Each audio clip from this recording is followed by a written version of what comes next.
High everyone, म चाहिँ कालिम्पोङबाट घर फर्किँदैछु। सो चाना खाँदै थिएँ, त्यो पिरो भएर हो।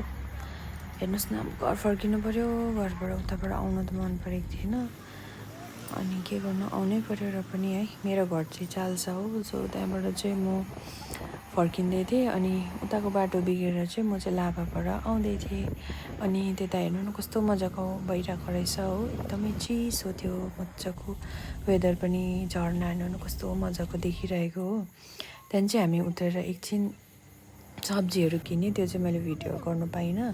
त्यहाँदेखि फेरि हामी चाहिँ आफ्नो घर बाटो लागेँ। अनि त्यहाँदेखिको देख्न सक्नुहुन्छ बाटोमा कस्तो मजाको हो, कस्तो मजाको भइरहेको थियो। म त आउनु मन परेको थिएन नि, हेर्नुहोस् न कस्तो मजाको देखिरहेको छ है, क्या दामी। यो चाहिँ लाभाको हो, आउँदा आउँदा बाटोको।